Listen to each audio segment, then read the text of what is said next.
बिस्मिल्लाहिर्रहमानिर्रहीम। अस्सलाम वालेकुम। आज मैं आपको पुला पाट चीज़ ब्रेड बनाना सिखाऊंगी जो कि बहुत मज़ेदार बनेगी, जिसे आप चाहें तो किसी भी अच्छे सूप के साथ सर्व कर सकते हैं या साइड डिश के तौर पर भी आप सर्व कर सकेंगे।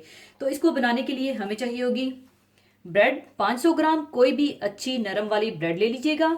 सख्त या बहुत कड़क ब्रेड ना लीजिएगा क्योंकि सख्त ब्रेड काटने में ज़रा मुश्किल होगी। सबसे पहले आपने ब्रेड पर कट्स लगाने हैं, दोनों तरफ से, इस तरह से भी और इस तरह से भी। और ख्याल रखिएगा नीचे से मत काटिएगा, नीचे से नहीं कटना चाहिए, नीचे से बिल्कुल साबित ही रहना चाहिए। और मोज़रेला चीज़ 1 कप ग्रेट की हुई और चेडर चीज़ भी 1 कप ग्रेट की हुई। चिकन सॉसेज 1 अदद, जिसे पहले थोड़े से तेल में फ्राई करके ठंडा करके बिल्कुल छोटा छोटा काट लीजिएगा।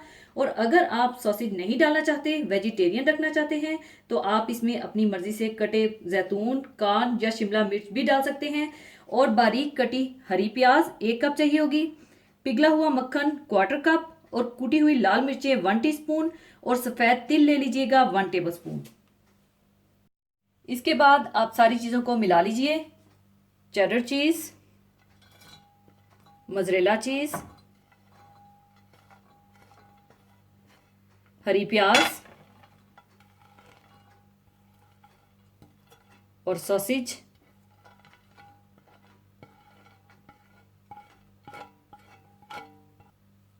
सफ़ेद तिल, कुटी हुई लाल मिर्चें और पिघला हुआ मक्खन डालकर अच्छी तरह से मिला लें।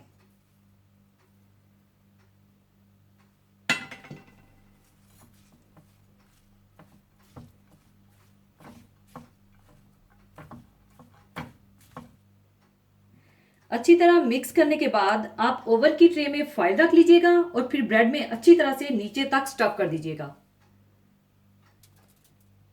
और इस तरह से आप स्टफ कर लें।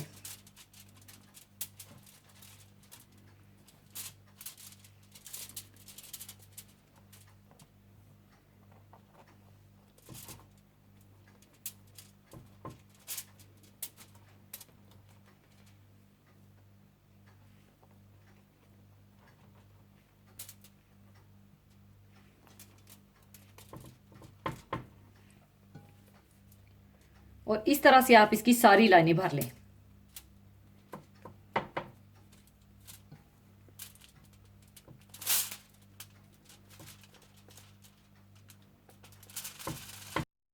इस तरह से लाइनें भरने के बाद इसी तरह से आप दूसरी लाइनें भी भर लें।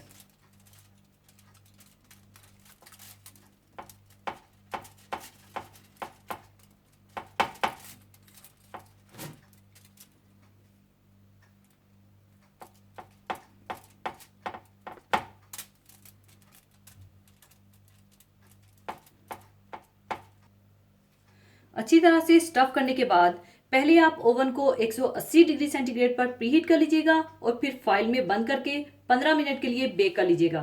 15 मिनट बेक करने के बाद दोबारा इसे निकालिएगा और फाइल हटाकर दोबारा 10 मिनट के लिए अनकवर रखिएगा ताकि चीज़ अच्छी तरह से अंदर तक मेल्ट हो जाए।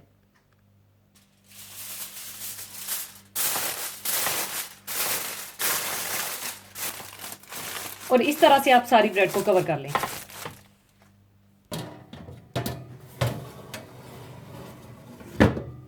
15 मिनट बेक करने के बाद आप इसे निकाल लीजिए। इसके बाद आप फाइल को हटा लीजिए और दोबारा 10 मिनट के लिए बेक कर लीजिए।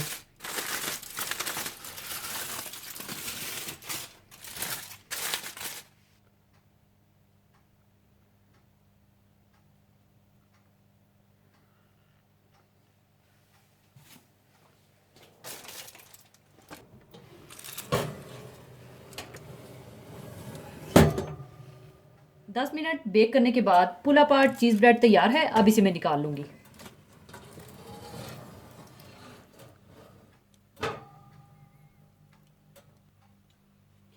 लीजिए, पुल अपार्ट चीज़ ब्रेड तैयार है।